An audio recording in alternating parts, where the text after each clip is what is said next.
The exception to these laws is Jewish or Christian wife, neither of whom inherit from their Muslim husband. Likewise, the Muslim cannot inherit from his Jewish or Christian wife should they die due to the clear hadith. A Muslim does not inherit from a non-Muslim and a non-Muslim from a Muslim.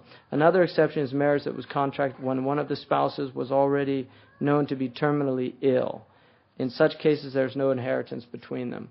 So there are certain situations, if somebody has a terminal illness, they call it marad makhuf, where the physician says the person's going to die. Generally, the marriage doesn't take place, but if it does, because of some agreements or things like that, then the wife does not inherit. And the reason for that is pretty obvious, or the husband, is to avoid types of marriages which happen in this society. You see this 85-year-old multimillionaire with a 23-year-old, what they call gold diggers and things like that. They're waiting for them to drop dead so that they can get the money, something like that. So, obviously, if a woman or a man bequeath is a different thing. You can bequeath money to a non-Muslim, and you can also take money bequeathed to you from a non-Muslim. But this has to do with inheritance laws. They do not recognize our laws. We don't recognize their laws of inheritance. That's the reason for it. Because inheritance is Allah's. It's the only thing in the entire Quran where Allah subhanahu wa ta'ala has really absolutely spelt out. And that's why there's very little khilaf, difference of opinion about inheritance. The other things in the Quran, there are very few rulings that are very clear like that don't have difference of opinion. And then now getting into what's known as recalcitrance or nushuz. Recalcitrance is obstinate disobedience that in Arabic comes from a root word, nashaza, which means to rise up. And a man can be nashiz in relation to his wife, and a wife can be nashiz in relation to her husband. So it goes both ways. The Quran mentions both types of nushuz. The nushuz from the husband to the wife and vice versa. So according to Taj al-Arus, nashiz means a woman who is disobedient to her husband and exalting herself against him and hating him and deserting him. So it's a strong thing. It's not a little thing. And according to Imam Firuzabadi, it can apply to both men and women. He says it means, quote, her husband treated her injuriously and was unkind to her or estranged himself from her. So that's what nushuz means. There's some type of harm happening in the relationship. And when Allah subhanahu wa ta'ala says, الرجال قوامون على النساء, that men are maintainers of women, بما فضل الله بعضهم على بعض, due to some things that Allah has preferred some over others, وبما أنفقوا من أموالهم, and because they have the obligation of supporting them with their wealth. فالصالحات, the righteous women, قانتات حافظات للغيب بما حفظ الله, they are virtuous women, and they're qanitat, which means obedient to Allah. So they obey their husbands in things that Allah has commanded them to obey their husbands in. They don't have to obey their husbands in anything that Allah has not commanded to obey their husbands in. In the same way that a man must be obedient to his responsibilities as well, to the woman. So if a man, he has to be kind to the woman, he has to treat her well, he has to clothe her, and if he's not, it's disobedience to Allah. So this is about disobedience to Allah subhanahu wa ta'ala. It's not about positions of power and subordination.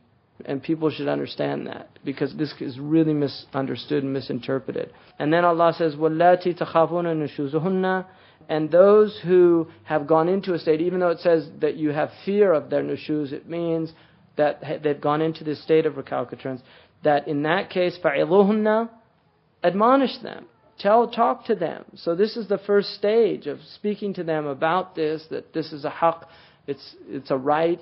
It's not about things that there's no right, because a woman cannot be nashiz in things that the husband has no right over. This is really important. That's why women have to know their rights and responsibilities. Men need to know their rights and responsibilities. And then you can understand when there's disobedience. So, وَهْجُرُوهُنَّ فِي الْمَضَاجِعِ, and then if that does not have an effect, then don't sleep with them. That's the next stage. And then, if that does not have an effect, وَضْرِبُهُنَّ, then discipline them. And darb in Arabic generally means to strike. And that's why, if it says beating, is wrong. That is a wrong translation. It does not say beat your women. It just doesn't say that. But, having said that, I think the best commentator on this that I've seen, I want to read this because I think it's really important, especially now because there's so much about this here. Qadi Abu Bakr ibn al-Arabi, commenting on these verses, says, "It is confirmed that the Prophet ﷺ said, 'O humanity, know that your women have responsibilities towards you, and you have responsibilities towards them. Your rights are that they not associate with people you dislike, and they do not display any clearly outrageous behavior, fahisha. Indeed, should they do that, then Allah has permitted you to abandon their beds and to strike them lightly, causing no visible signs.'" I mean, that's in the hadith. "Should they desist, then you must support them and clothe them with kindness. In this is Qadi Abu Bakr, in this is a clear proof that maintenance is not a right of a recalcitrant woman. So if a woman's in nushuz, she's not, you don't have to maintain her materially. Moreover, the meaning of clearly outrageous behavior is verbal abuse and not fornication in this instant. So it's somebody who's being verbally abusive, which goes both ways. I mean, verbal abuse is unacceptable. I mean, look at the Quran. It says to say to Fir'aun, speak gently to Fir'aun. I mean, what does that mean about your wife or your husband?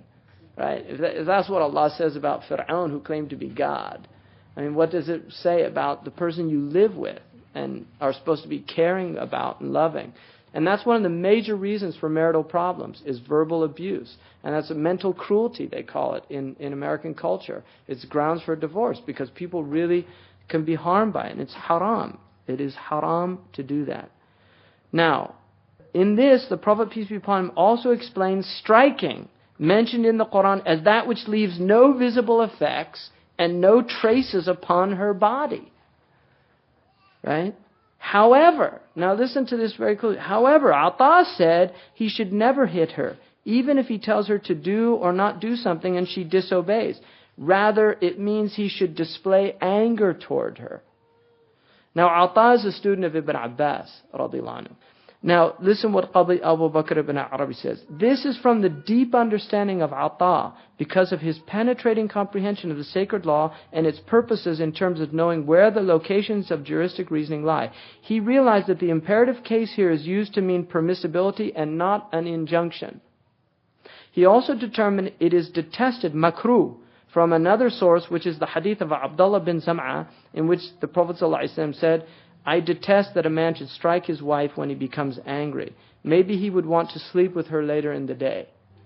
So in other words, it's not conducive to a good relationship, to intimacy and things like that. So, akrahu, an yadrib al-rajul amatuhu. So when the Prophet said akrahu, it was saying that it's makruh, to even do that without leaving a trace. So it's not a prophetic sunnah, and there's nothing encouraged about it. But it certainly does not mean domestic violence. But that is haram by consensus. It is haram to harm a person physically by consensus unless you have a had punishment, right? Or a ta'zir of a qadi. Other than that, nobody has the right to physically abuse another human being, right? With a child, you can discipline them lightly also. Also, Imam Malik radiallahu anhu related a hadith in which somebody asked the Prophet permission to strike a disobedient wife, and he replied, "Strike, but the best of you would never strike a woman." So the Prophet said that because the Quran says it. And I want you to remember this, that the verse came down when the Prophet was taking a woman to go beat her husband because the husband had hit her and he wanted to get qisas. Now, the verse was revealed on the way to this man's house. And part of the reason that came to the Prophet is because the Prophet, in his absolute fairness of wanting things to be fair and equal, he was going to allow a woman to go beat her husband. Now, if you understand the Arabs, you would understand what that would mean to them at that time in particular, but even now. Because the Arabs, there's just a lot of pride in Arabic nature. I mean, most people have pride, but some people have, it can be overweening pride. And this is one of the diseases of the Arab people before Islam, was tafakhur. and this kibr and these things. Islam came to really remove this from their hearts.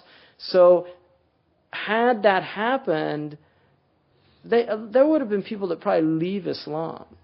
Because, they were being told not to beat their animals. If it's haram to beat an animal, how can you beat a human being? Right? Now, the beautiful thing that Ibn Ashur said, that the verses actually came to remove domestic violence. Because what he said is that people abuse in fits of anger. That's when people are violent, when they get angry. And he said that this verse is telling people don't do that, to stop and admonish. And he said if they do that, they won't ever get to the anger because it's disciplining their own souls in dealing with that. So this is a problematic verse. It will continue to be problematic. It's as simple as that. It is a problematic verse in the Quran. It was for the commentators then, and particularly in the present environment. But it's absolutely necessary that everybody understands that it is prohibited to beat anybody in your household. It's just simply, it's haram. It's as simple as that. And it should not be seen in any other way.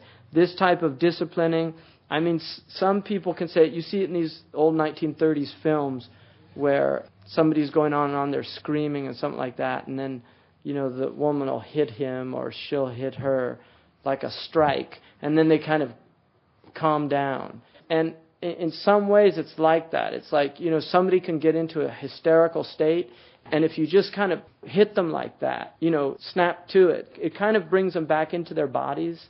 And I think a lot of it is probably related to that. It would be just something like, just to kind of come to it, snap to it. If somebody's in a hysterical type of state, it wouldn't be more than that. So, and I think that goes both ways. But generally I hope everybody understands that, because it's really important. Now, I want to say that there's an interesting fourth verbal form of the same root nashaza, which is anshaza, which means to restore life. Right? So sometimes in these conflicts that happen in marriages, a renewed type of life can actually come out of it. Because these are tribulations that cause people to actually grow. So people can grow from conflict. Conflict is one of the sources that we learn from, that we benefit from. So I think nushuz can become inshaz. It can cause people, sometimes a husband needs to reassess how he's treating his wife. Because oftentimes a woman will behave that way for other reasons. These can be strategies because they're not getting enough attention, because the husband is not spending time with them. There's a lot of things that can be happening. And so men need to look at that. And the same with a husband towards the wife. Sometimes we need to interpret what people are saying, because not everybody is at the level where they can just come out and say what's in their heart. They will sometimes give you messages, other ways of doing that. So there's going to be conflict in life. It's not always the best way to interpret these things negatively. But I would say a comprehensive definition of nushuz is an arrogant disobedience of a woman towards her husband, or a husband towards his wife, which involves a gross neglect of rights in the marriage that were previously mentioned. That's nushuz. There's a gross neglect of rights. It's not one time, it's not two times. We're dealing with people are not fulfilling their rights, and you came into the marriage with a contract based on Allah and His Messenger. And that's how you've married. It's a contract with Allah and His Messenger that you're going to fulfill those rights. Now, the general feeling is that men should give up more than the women. It's as simple as that. So the men should err always on the side of al-afu, because they do have that authority. They generally have maintenance is in their hands, and they physically generally have a superiority. Both those two things are leverage in any relationship. And in order for the relationship not to become exploitive, not to become ugly, they have to recognize it's a big responsibility. So not to abuse, not to exploit a woman. That's why some women didn't get married. They didn't want to get into that situation. And one woman came to the Prophet and said, I don't want to marry if that's what I have to do. And he said, then don't marry. This completes CD number 10.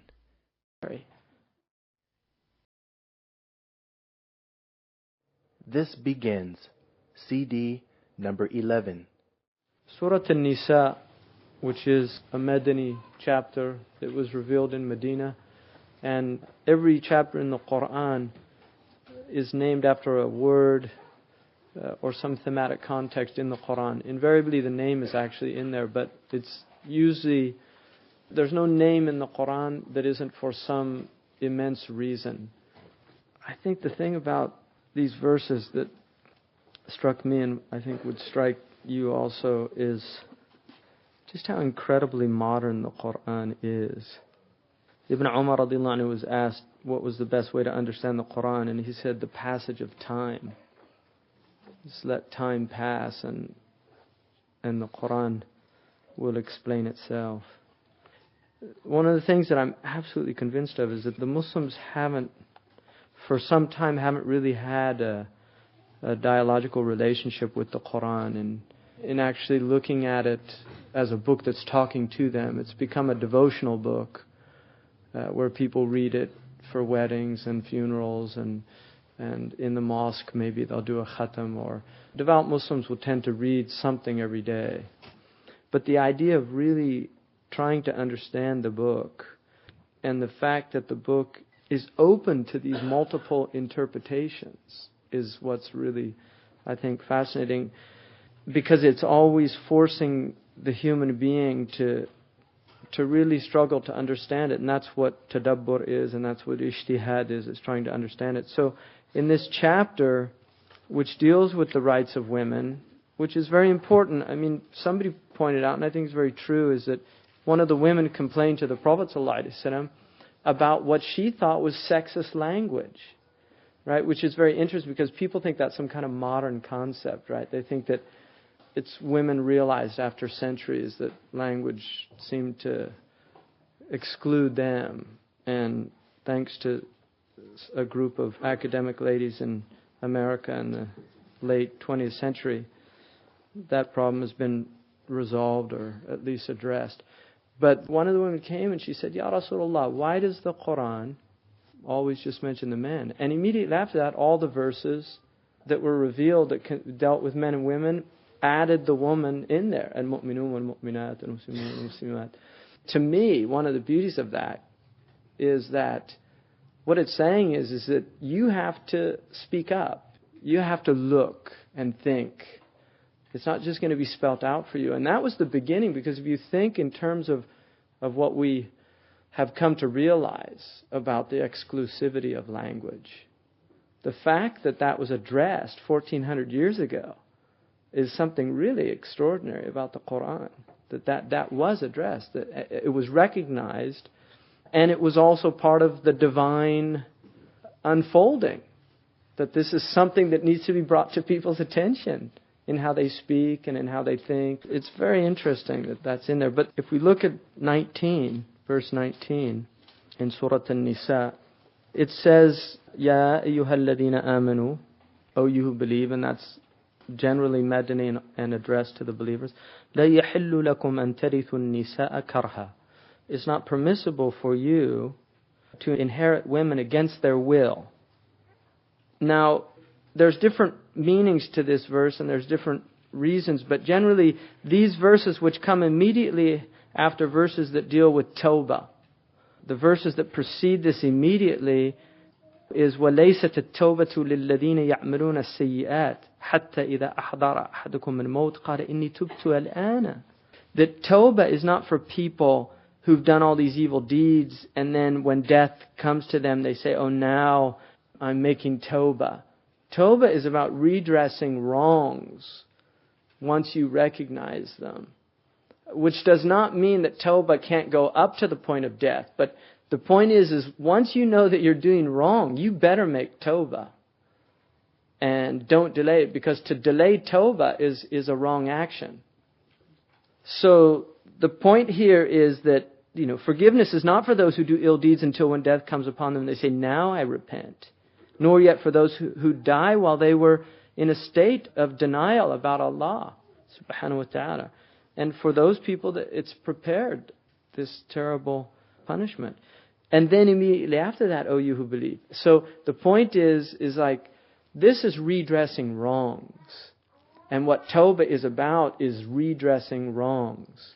because that's one of the conditions of Tawbah, is to redress your wrong. So the verses that follow are telling us there are wrongs in the Jahili society in how you dealt with women.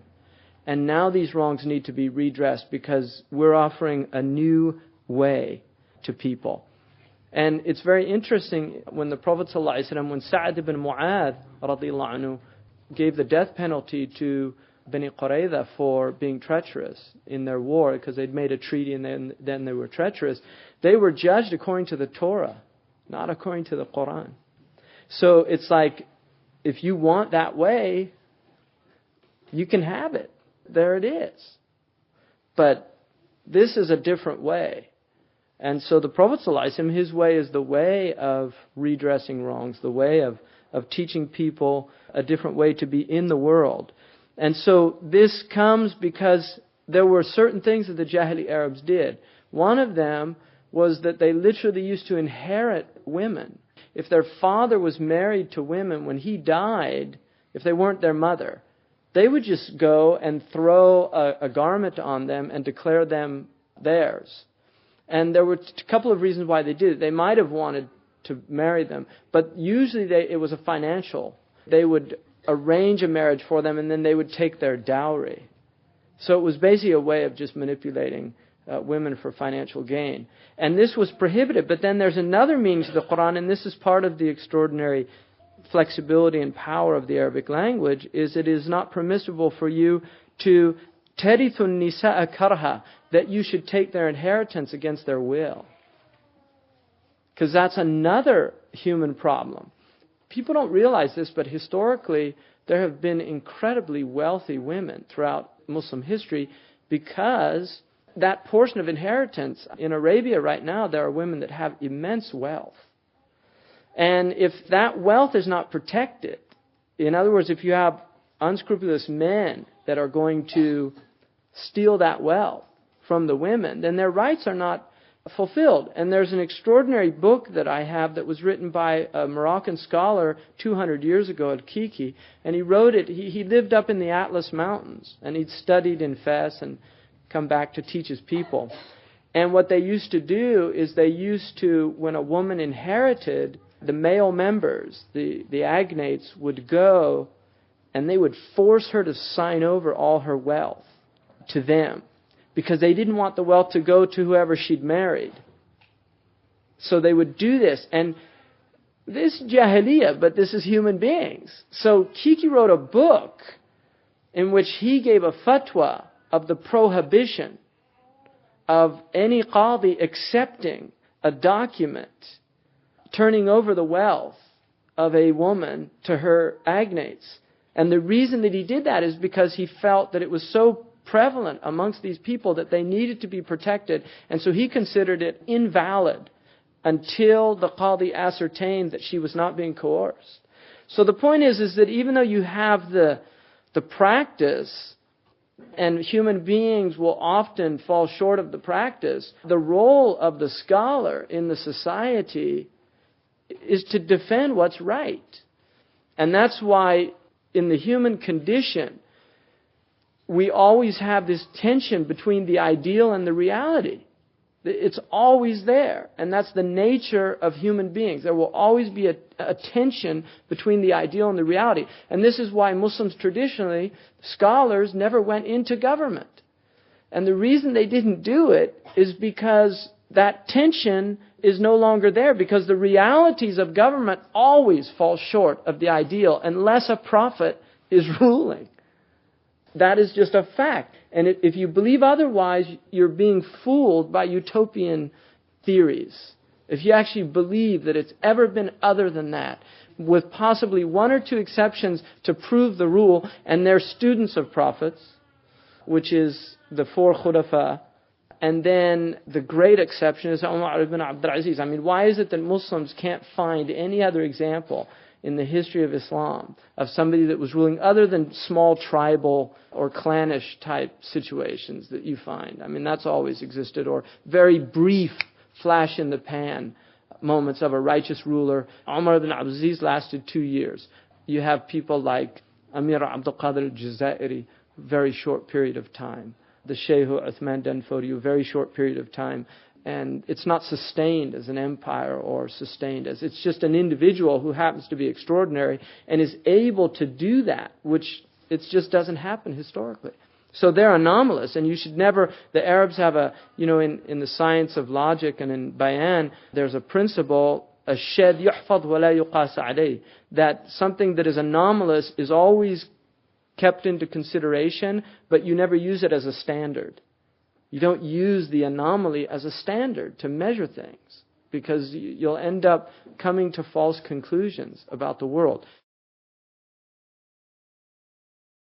So that is the role of the scholar, is to come out and create that tension so that it just doesn't end up being this horrific world of total corruption, that there is a tension and wrongs are redressed. It might take time. It might not always happen, but there's always those people, and that's one of the beauties of the world. You find these funny people in these strange places that are holding up this standard because of something that they perceive as a wrong, and they take it on as their life's work. Somebody who defends some Aboriginal people in the middle of the rainforest because loggers are going in there and he's willing to give up his life for that. I mean, where does that person come from? That comes from Allah. That person, whatever's in that heart of that person, that was put in there by Allah. And that is one of the ways that the world maintains this tension between the real and the ideal, what we desire and what we actually experience. If you lose the ideal in your worldview, it's nihilism. And then you end up having the worst types of peoples and societies. It's total decadence and total corruption.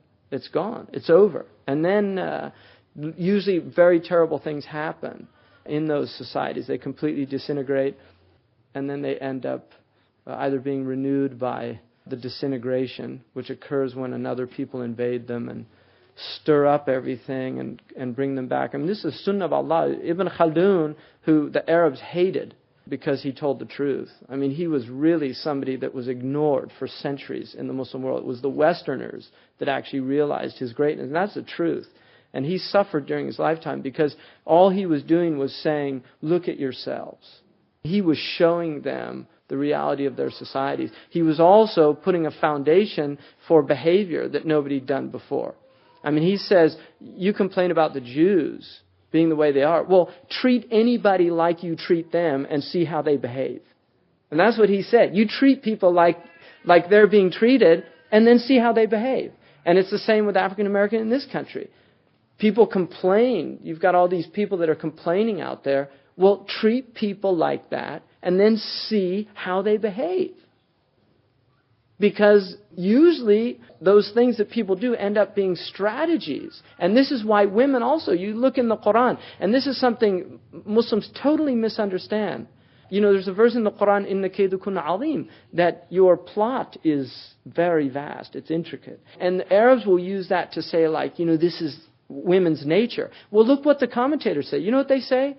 That when you oppress people, when you take away the rights of people, they end up going to trickery and to machinations to get what they want because they can't get them the way you get them. Right?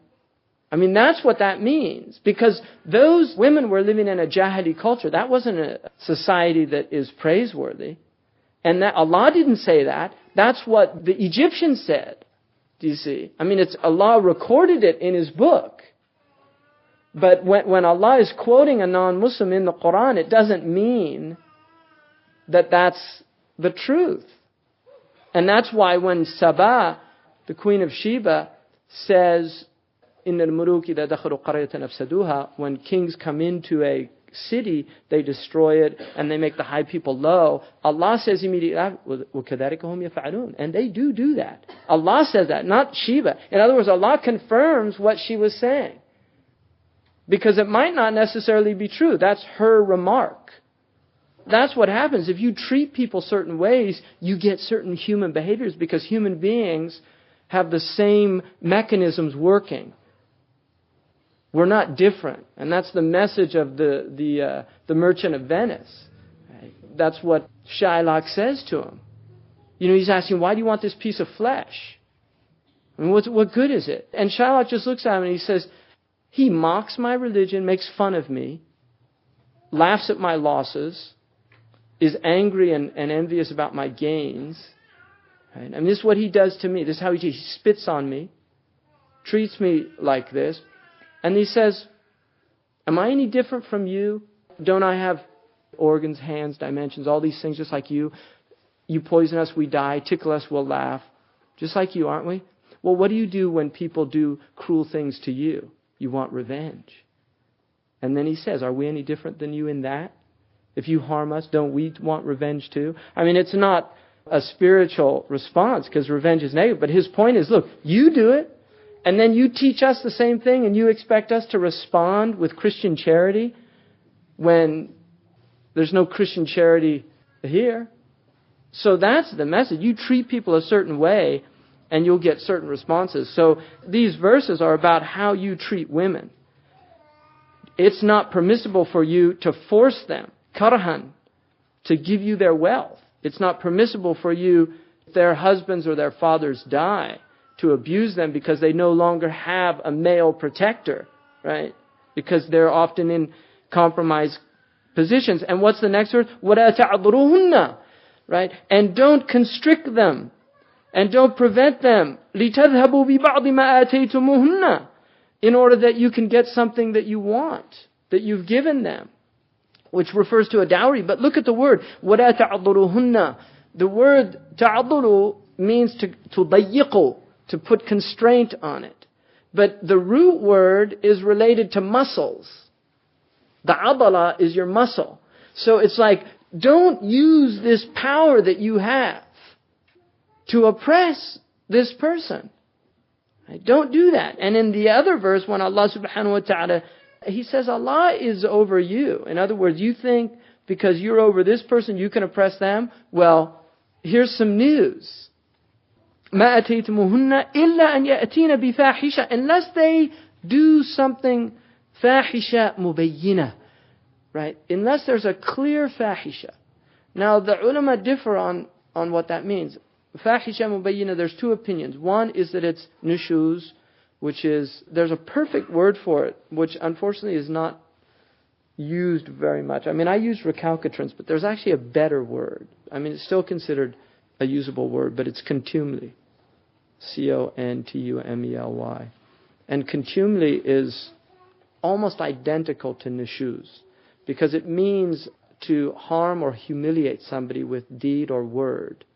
But it comes from a root word in Latin, which means to swell up. So we get tumor from that as well. So it has to do with pride. And that's why in Shakespeare, in Hamlet, he mentions that, the proud's contumely.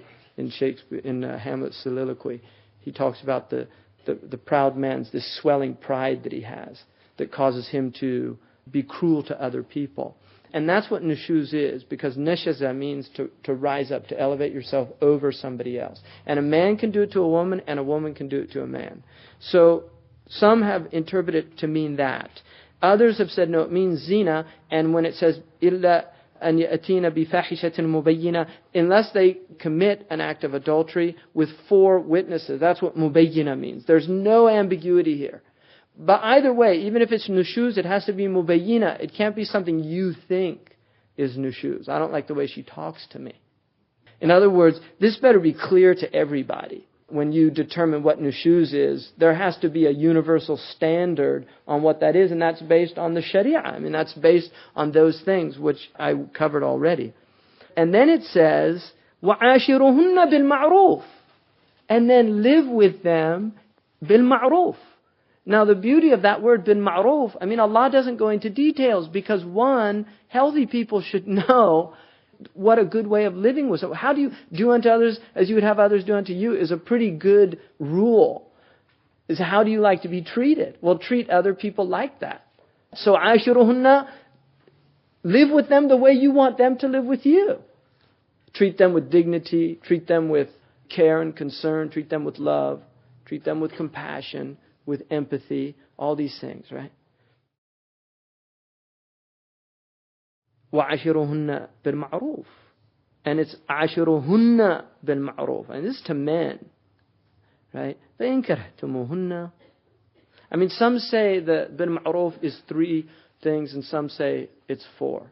The 3 things are mentioned in the farewell Hajj. You have to give them their nafaqah, which is you have to clothe and feed them and house them. So you have to give them that. You also have to be fair in your intimate relations with them. You can't deprive them of intimacy. That's a right of a woman. And then the third one is al-ijmalu fil qawl, is speaking to them in a beautiful way. That you never speak to them harshly, cruelly, what they call in this culture mental cruelty, treating people with abusive words. And Mutanabbi says that the tongue's wound is often more painful than the sword. And there's a lot of truth to that. The tongue can actually hurt more than a cut can hurt. So عاشرهن بالمعروف فإن كرهتموهن. And if you don't like them, maybe you don't like them. In other words, فإن كرهتموهن, what the commentators say is if you don't like the idea of living with them بالمعروف, if you don't like that idea, then Allah says فعسى أن تكرهوا شيئا. Maybe you hate a thing. وَيَجْعَلَ اللَّهُ فِيهِ خَيْرًا كَثِيرًا. And Allah puts in that thing great good. So maybe you don't like this, that I'm telling you that you have to live with them and treat them with dignity and with care and concern and love. Maybe you don't like that idea for whatever reason. Then the response is فَعَسَى, right? That perhaps you dislike a thing and in it is much good for you. We've heard that before about fighting for the sake of God in the Quran. Same thing. كُتِبَ عَلَيْكُمُ الْقِتَالِ. This thing has been decreed that you have to do this from time to time to defend what's right. Nobody likes it. Nobody wants to go out and do that unless they're ill. I mean, it's a sickness in the human heart to want to go and kill people. But Allah says, but maybe you dislike a thing and in it is much good for you, because if you don't do it, the society's overrun with chaos, with anarchy, with corruption, with oppression. With one group is oppressing another group. And the Muslims they're not people, they've always been people that stood up for their rights. And that's why, if you read Solzhenitsyn's, I think it's a trilogy, he's got a section where he talks about the Chechens in the prisons. And he said the Chechens, who were the Muslims, he said they were the only people that wouldn't submit to the Russians. He said the thing about them is that they had this dignity and they would never grovel, they would never abase themselves. And Solzhenitsyn comments that the strange thing about that was, he said it put fear in the Russians. They were really troubled by them because they wouldn't become these pathetic, submissive creatures. And that is because they knew La ilaha illallah. I mean, really, don't think that it's just... That has to do, I mean, it's partly the Chechen character, right? Because they're tough people. They're mountain people, and mountain people are like Afghanis. They're tough. They live in tough climate, and they learn to, that the world is not an easy place. I mean, places where there's heavy winter, people learn that sometimes food is scarce and sometimes people starve. But it's still rooted in this knowledge that you're not my God, and I don't have to bow down to you. Because that's what the oppressor wants. That's what Pharaoh wants. Just tell me I'm your God and just do what I say and don't argue with me. And they won't do that. And that's what gives them the power. And that always causes fear. Why? Because the oppressor knows he's not God. He knows it in his heart of hearts that he has no right to be doing that. And that's why it troubles him so much to do that. There's some different interpretations on this, which I find really fascinating. One of them is the interpretation that when you marry a woman, if initially you don't like her, don't divorce her. And the reason for that, the ulama say that oftentimes a woman, when she has a child, if you wait until she has a child, the relationship completely changes because 2 things happen. All of her maternal instincts emerge. And many of us have seen the transformation of a woman from before she had a child till after she has a child. There's this incredible transformation that occurs. Well, the same thing happens to the man. He's transformed by it. because suddenly he's a father. And the beauty of it is they have a bond that didn't exist before. Suddenly she's the mother of your child and you're the father of her child. So something emerges out of that. So that's the verse is saying, don't hasten to break up what Allah brought together in the first place. You can do it. There's permission to do it. But don't do it quickly. Think about this. Because this might take time. In other words, commitment to a human situation takes work and time and effort. And if you just turn your back on, I can't handle this, that can become a pattern in your life. That whenever you have difficulty, I'm just going to back out. I'm just going to turn away from this. So you're divorced. Get out of here. Can't handle you. That's not a good attitude towards life, because life is difficult. Life is struggle. Life is working things out. Life is human beings coming together, and all of us have these quirks. All of us have these idiosyncrasies. All of us have these problems that create conflict in human relationships. Those are all there. How do we overcome those things? Remembering that asa an takrahu shay'an. Maybe you hate a thing, وَيَجْعَلَ اللَّهُ فِيهِ خَيْرًا كَثِيرًا. But Allah puts great good in that thing. Why? Because if you remember that, if you're struggling with somebody who's a good person, who's a Muslim, who you care about, but you can't stand, you're struggling with that. What does Allah say? وَجَعَلْنَا بَعْضُكُمْ لِبَعْضٍ فِتْنَةً أَتَصْبِرُونَ. We made some of you a tribulation for others. Will you show patience? I love that verse, because it's just like, we did this. It's just that reminder. We did it. Don't think that person is, their own invention. We gave them the parents they had that might have caused this outcome. We gave them the life they've had, right, that might have caused that bitterness. I mean, there's so many things involved in what makes a human being who he or she is. And all of those things are from Allah. So Allah is saying, we made you, we put you on the same planet together, and then said, work it out. Deal with it. Jews, Christians, Hindus, Buddhists, you're all here by my permission. Now, work it out. And then He gives these guidelines, and the Muslims have the biggest burden is on the Muslims. Because we can't even blame the others. Right? Because it's all been spelt out to us. That's why the trouble is being the Muslim. It's not the other groups. They're just being exactly who they are. Whereas it's the Muslims that aren't being Muslim that causes all the problems. So this question that Allah puts to us, will you show patience? That's at the root of this verse. Yes, you do dislike it. But you better remember that when you're patient with another human being for my sake, when you come on the Yawm al-Qiyamah, you see these mountains of good deeds, and where did that come from? Don't you remember? Don't you remember wanting to hit that person, but you didn't do it? Don't you remember wanting to say something cruel? You didn't do it. Don't you remember wanting to divorce that person? You didn't do it. All those things, that's what you're being told is, this is what this whole thing is about. It's, you are on this planet to struggle.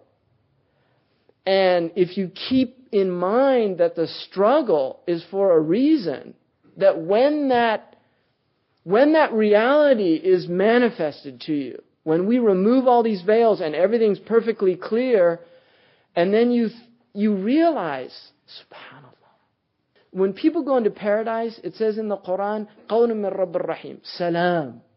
People will, for the first whole experience, it said in the hadith 3 days, but it's obviously not like a day in the eyes of Allah. It's in another world. But it says for the first 3 days, people can only say, Salam. Salam. It's just all you can say just by being in a total state of peace. That's all you can say is salam. Because that's what this is about. It's udkhulu fi silmi kaffa. Come into this state of peace, all of you, the whole lot of you, come into it. don't go into these other states because they're horrible, they're painful, they're going to tear you up, they're going to make you sick, they're going to depress you. They're going to fill you with grief, with remorse, with bitterness, with hatred, with anger. All these things that make you feel terrible when you submit to them. Don't submit to them. Go this other route. And that's what this is about. And then another interpretation, which I love this, and I have to read it because you won't believe it if I said it to you. You'll think he's making that up. I love this. I mean, this is 9th century in Afghanistan. This was written in Afghanistan. He says, another meaning of this verse, أن يكون المعنى إن كرهتموهن ورغبتم في مفارقتهن فربما جعل الله في تلك المفارقة لهن خيرا كثيرا وذلك بأن تتخلص تلك المرأة من هذا الزوج وتجد زوجا خيرا منه. He said, and one of the meanings of this is that if you desire to get rid of this woman and divorce her, maybe Allah will actually make that such a great blessing for her because she gets rid of you and she finds a much better husband. I just thought that was so great. He's like, maybe you're the problem. Did you ever think of that? I thought that was so. So then, immediately after that, it says, وَإِنْ أَرَدْتُمْ إِسْتِبْدَالَ زَوْجٍ مَكَانَ زَوْجٍ. If you want to remove or replace one spouse with another spouse, وَأَتَيْتُمْ إِحْدَاهُنَّ قِنْطَارًا, and you gave one of them a large sum of money, فَلَا تَأْخُذُوا مِنْهُ شَيْئًا. If you wish to divorce a woman in order to wed another, and you had given her a whole treasure as dowry, take not the least part of it back. Would you take it by way of calumny and open wrong? Don't think if you gave somebody this dowry, because that's what the Arabs would do before that this is her property. And then Allah says after that, وَكَيْفَ تَأْخُذُونَهُ وَقَدْ أَفْضَى بَعْضُكُمْ إِلَى بَعْضٍ. The thing about the Arabic is just really is perfect, because how can you take that back when one of you has gone into the other? It just doesn't work in English. One of you has gone into the other. Because what it's saying here is أَفْضَى بَعْضُكُمْ إِلَى بَعْضٍ. That's what it says. It doesn't say one of you. It just doesn't. It's so perfect in Arabic because it's leaving that open, the ambiguity of it. It's not about male and female. It's about one of you being with the other. It's about these two human beings coming together in this. And part of that process is the male gives the female this money as a way of giving her some independence when she comes into the relationship. There's a lot of wisdoms in that. But the point is that how can you take that back? You entered into this marriage giving that to her, and now you want it back because you want to get out of the marriage? And then, وَأَخَذْنَا مِنْكُمْ مِيثَاقًا غَلِيظًا. They have taken a heavy covenant from you. In other words, when the woman went into this relationship in a compromised situation, because a woman goes into the relationship in a compromised situation generally, with rare exception, the point is that she has a covenant that you're going to treat her the way God commanded you to treat her. That's the covenant that she took. And what a mithaq! This is your contract. You went into this thing saying, I'm going to do what Allah tells me to do with you. Don't you realize the awesomeness of that contract? What are you going to say on Yawm al-Qiyamah? Because that's what she went in believing. When you did that aqd and you said, ala kitabillahi wa sunnati rasulillah. Isn't that what you said? When you got married, that's what you said. That's what the man says. You think that's a light thing? That's mithaq ghalil. That is a heavy, ghilwa. It's a heavy covenant. It's harsh if you break it. And I know so many situations where the Quran calls it mu'allaqa. Seriously, I have been in so many situations where a woman the husband's married, he's somewhere else, he won't grant her a divorce because he doesn't want her to get remarried. It's just all spite. It's all diseases in the heart. Or they won't give him the dowry, the mu'akhar. Last week somebody asked me about this. I'm going through his divorce and I had a mu'akhar, of a large sum of money. And that's what it says, قِنْطَارًا. I mean, this is the thing. مَا فَرَّطْنَا فِي الْكِتَابِ مِنْ شَيْءٍ. We didn't leave anything out of this book. I mean, Allah didn't say dowry. Right? It could have said dowry. Why did He say qintar? Because it's a lot of money. And then when Umar radiallahu anhu was up on the minbar and he said, Ya ayyuhan nas, la tughalu fi muhuri nisaikum. Don't give extravagant dowries to these women. Right? That's what Sayyidina Umar, he's Amir al-Mu'mineen. قامت امرأة وقالت يا ابن الخطاب أتمنع ما أعطانا الله. And she didn't say Ya Amir al-Mu'mineen. She said Ya ibn al-Khattab. I knew you and I knew your father. And are you going to deny us what Allah has given us? And then she read the ayah. And then Umar, when he heard it, he said, كل الناس أفقه من عمر. All of you know more fiqh than Umar. All of you are more educated than Umar. I mean, there's a woman standing up. He's on the minbar. And he made a mistake in the book of Allah. And she said, قامت امرأة, because it's her haqq. And again, that shows you that thing of, if you don't stand up for your right, nobody else is going to do it. Right? I mean, it's that thing again of, she's the one, look, this is our haqq, this is our right. Because the man, I mean, it's to his benefit. Oh, great. Omar's saying, lower the dowries, right? This is the homo economicus, right? Economical man. And then Allah subhanahu wa ta'ala says, you've given them this treasure, don't take it back. أَتَأْخُذُونَهُ بُهْتَانًا وَإِثْمًا مُبِينًا. Do you take it back by way of calumny and open wrong? You know, itham mubin, it's a clear wrong. You've oppressed somebody. The rights of the wife. The wife is entitled to certain rights in marriage, and they're basically as follows. The two primary rights that are mentioned is a dower and maintenance, nafaqa. So the dower is mahar, and there's a khilaf about it, and there are hadiths about the best women have the lowest mahar, which is also an encouragement in marrying poor, because people will often try to get into marriages for economic reasons and things like that, and it's usually not a good reason to go into a marriage. So the idea of if somebody's only asking a little bit, it enables poor men to marry women easier. Because if everybody wants high dowry, then it becomes a big problem. Imam Malik radhiyallahu anhu is rubu' dinar, which is not very much. It's less than $20 basically. And in the other ones it can be even less than that. So the maintenance is being fed, clothed, housed, and having domestic help and necessary appliances to maintain the house. And it says عَاشِرُوهُنَّ بِالْمَعْرُوفِ, so it would be what's known in a culture. If you're living in Mali, ma'ruf is different from living in Santa Clara.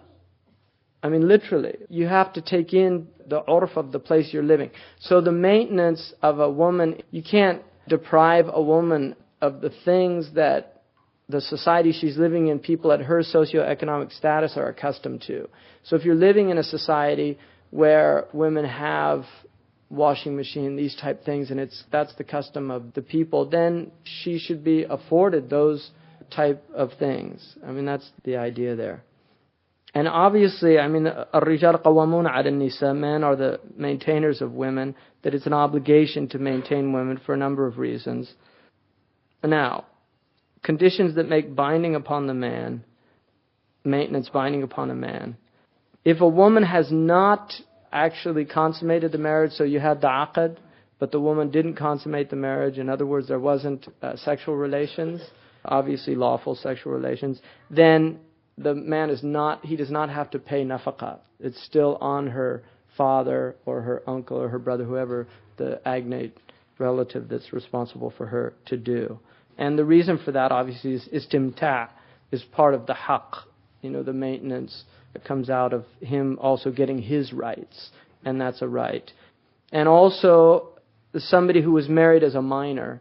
And I wanted to mention also about that when Allah subhanahu wa ta'ala says, وَلَا تَعْضُرُهُنَّ, there's different verses, meanings to that. And one of the meanings is don't force her to marry who she does not want to marry, which is an opinion of some of the imams, and that's what Shaykh Abdullah bin Bayyah said should be the amal in the West, in America. He said, even though there are some imams that give the right of the father to be mushbir, that is not something that should be practiced here. That should be seen as more of an urf thing in other places, but it would be inappropriate here.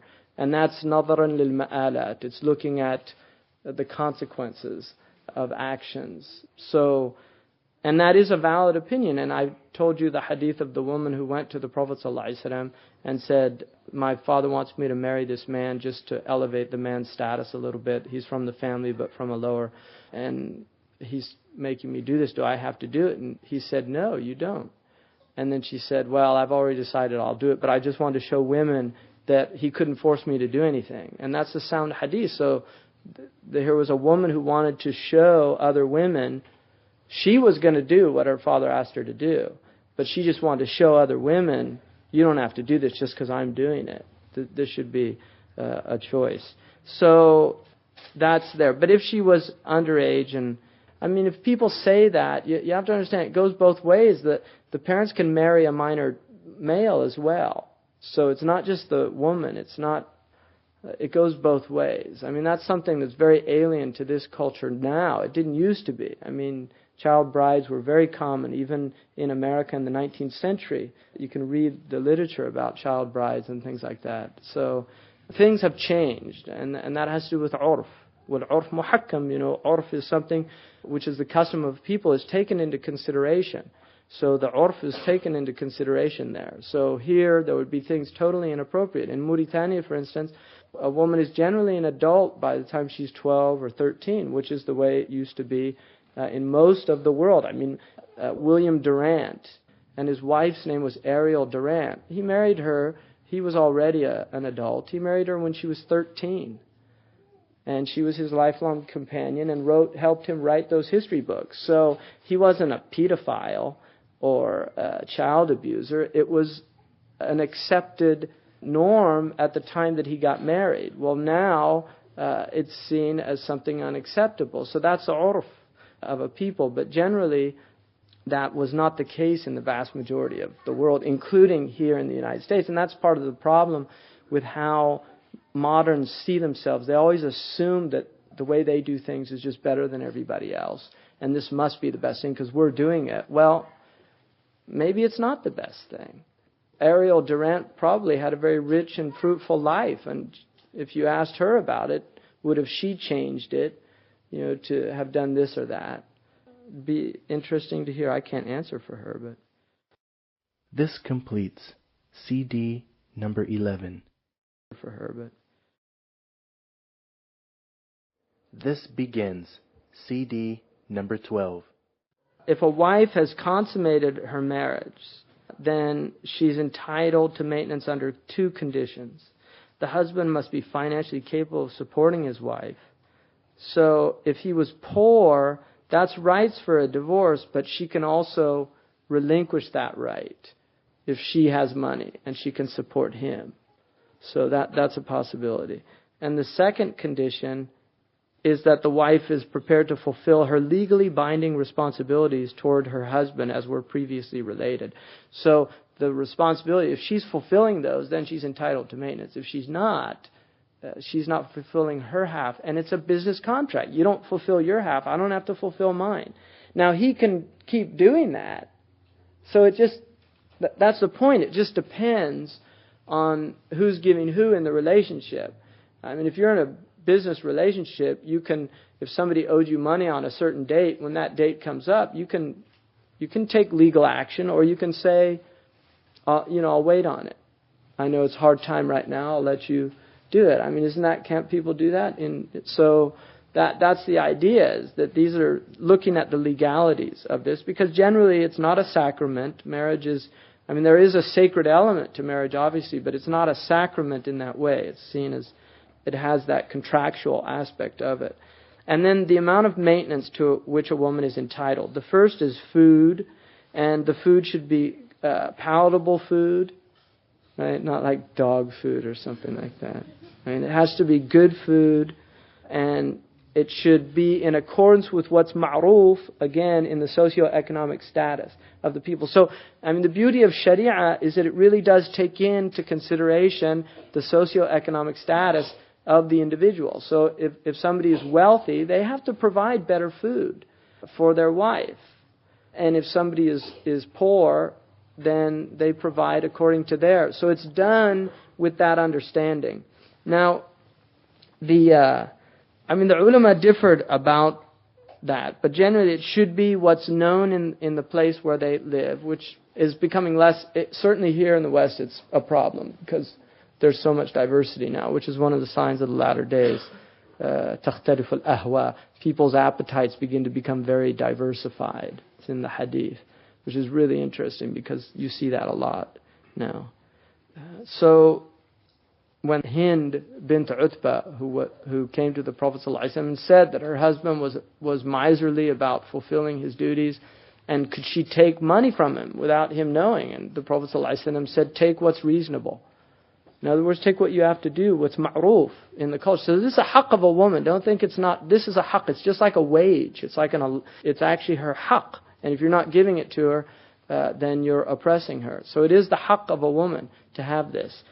And then so, in terms of meat, the ulama differed about that. And Imam Sawi radiallahu anhu mentioned, he said it depended on the people of her class, with meat and fruit, because meat and fruit are na'im foods. Usually fruits tend to be a little more expensive than staples, and so they have to do with enhancing one's food consumption. So with that, you look at the habits of the people of her class. And then both spouses should be considered in this matter. Theoretically, wealthy people may eat meat 3 times a week, and middle class people twice, and poor people once a week or once a month. And that's according to Imam Sawi. So that was in Egypt a few hundred years ago. So the idea, wealthy people probably ate 3 times a week meat. I mean, now it's generally people, which shows you how things have changed, but that has to do with agro-business and livestock. I mean, how it's produced. It's become commodities and factories that do all this stuff. So meat is very prevalent. But during Sayyidina Umar, I mentioned this before, during Sayyidina Umar radiallahu anhu, his Khalifa, he actually prohibited meat being eaten every day. He said meat should not be eaten more than every other day. And that was actually one of his rulings in Medina, because he didn't want to see Medina becoming a city where people indulged their appetites to that degree. But that was his ijtihad. I mean, that's not a wajib. That was what he did in his city. And he might have had other considerations, financial ones, things like that. I don't know.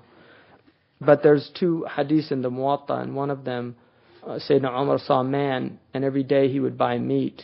And he said, "Kullu mashtahayta ishtarayta." Every time you desire meat, you just buy it. And the man said, "Inni qarim." Qarim in Arabic means I love meat. And Sayyidina Umar said, I'm worried that you'll become from among the people. And then he quoted the Quran, أَذْهَبْتُمْ طَيِّبَاتِكُمْ فِي حَيَاتِكُمْ الدُّنْيَا وَاسْتَمْتَعْتُمْ بِهَا. You lost all of your good deeds in this world by taking all the delight and pleasure in this world. So the idea was, don't turn this world just into a paradise. And the thing about that is the other hadith which Imam Malik mentions, which is really interesting because it puts it into an economic context. The Prophet ﷺ saw a man once who had a pot belly, and he said that would be better if it was on somebody else. Which is an amazing thing to say, if you think about that. And he was saying that extra food you're eating, there's people out there that are skinny because they don't have enough food. So the idea is that in necessities, we should have some parity. In terms of necessities. It's better to give up a little so that somebody else can have some. And there's a hadith, he's not a believer, the one who goes to bed satiated and his neighbor is hungry. Ibn Hazm took that literally. He said that you would be out of Islam. And in the Lahiri madhab, you're supposed to go to 40 houses in all 4 directions to make sure nobody's hungry. Which is probably one of the reasons why it didn't last as a madhab. I mean, that would be difficult to have dinner. But the idea is sound, that sometimes we give up a little bit. People, I really believe that, and I've gotten flack for saying this, but I really believe that Islam encourages people to lower their standards of living, not to raise them up. and to lower it in accordance with your element. But just don't become these gratuitous consumers, people that just consume because that's what they do. Every weekend you go to the mall and just buy more and more stuff. And I mean, that's what people do now. They consume to consume. And Islam is very much opposed to that idea of gratuitous consumption, the idea that you just buy because I'm bored and I want to go out and spend money or something like that. Because if you look at the world and the disparity in the world, it's not a good habit. And then the wedding feast and the midwifery fees. The wedding feast is the responsibility of the bridegroom, and a woman has the right to demand this or that as part of her maintenance. So the feast is that should be done. That has to do with once they've been married and you have that big walima. That's a bridegroom's responsibility. And sometimes you get into urf, where it might be different. But I mean, that's the... And then also the cost of a midwife or gynecologist for safe delivery, even if she's divorced with an absolute pronoun. So even if he divorced her during the pregnancy, he still has to support her for that. Also included in his responsibilities is the necessary amount of food during the postpartum bleeding period that she needs to maintain her strength. So, and then clothing, that's maintenance according to a reasonable manner. She should dress according to her socioeconomic status, the clothes that the people of her socioeconomic rank would wear. And in some places, only one set of clothes will suffice if that is all a man is capable of providing. But a man is not obliged to pay for ornamental clothes that women use to embellish herself for parties or friends. And that's, in the books of fiqh they mention that. And there's women that they can go to those places and just wear good clothes of the same, but they're not in that embellished mode. Medical expenses and cosmetic items. Among things a man is obliged to provide for a woman is cosmetics. And those items she needs to maintain her beauty and is affected if she does not, such as antimony, oils, soaps, henna dyes, and these things. So that's an obligation for a man to support a woman in cosmetics and beauty aids and things like that. And the Maliki ulama tended not to consider medical expenses to be those things that a man's obliged for if a wife becomes ill. And that has to do partly because of the period where sometimes you'd be better off not going to a doctor. And that's in some ways true nowadays. The Journal of American Medical Association did an article that the number 4 cause of death in the United States is iatrogenic. And that's the word they use, so nobody knows that it means the doctor killed you. So that's number 4, according to the Journal of American Medical Association. And everywhere doctors have gone on strike, mortality rates have gone down. And that's absolutely consistent. So think about it before you go to the doctor next time. I mean, there's a lot of drugs that are prescribed that just, and it's not, a lot of times it's not the doctor's fault. It's, doctors have very busy lives and they end up reading these drug sheets from drug companies that want you to push their drug, and they tell you all the wonderful stuff, and then they don't have time to read all that real fine print and things like that. And that's why it's good to find an ethical doctor. And I would recommend for all the mothers and fathers here to read How to Raise a Healthy Child in Spite of Your Doctor. That's an amazing book. Mendelssohn.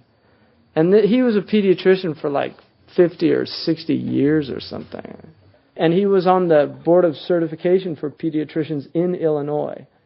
But he warns you about taking your baby to doctors unless it's something really serious. Because you don't want to get them in that habit of just everything you give them antibiotics. There's doctors out there, if you take them, it doesn't have to do with what's good for the baby. They're just covering themselves. And partly it's not their fault because we've created this litigious society where people immediately think of suing. And I'll give you an example. When I was at Valley Medical Center, we had a patient there who was in a coma, and nobody ever came and visited him, never. And he'd been in there for like over a year. Nobody ever came and visited him. One day, one of the nurses was cutting this catheter, and it got absorbed, and he ended up infarcting and dying. And they called. It was It was a mistake of the nurse. So they called, and suddenly all the family members were there, and they were suing for emotional, all this thing. And, it was just, but unfortunately there's a lot of people out there, and the society has just generated this, and partly it's just corporate mentality, because people don't feel like they're suing people. They're suing big corporations.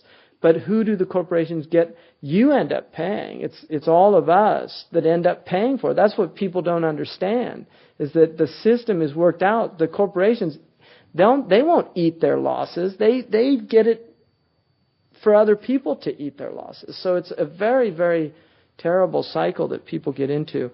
But, generally, Sheikh Sadiq al-Ghiryani, who I really trust, he thinks that we should consider it an obligation. Sadiq al-Ghiryani, who I really trust, he thinks that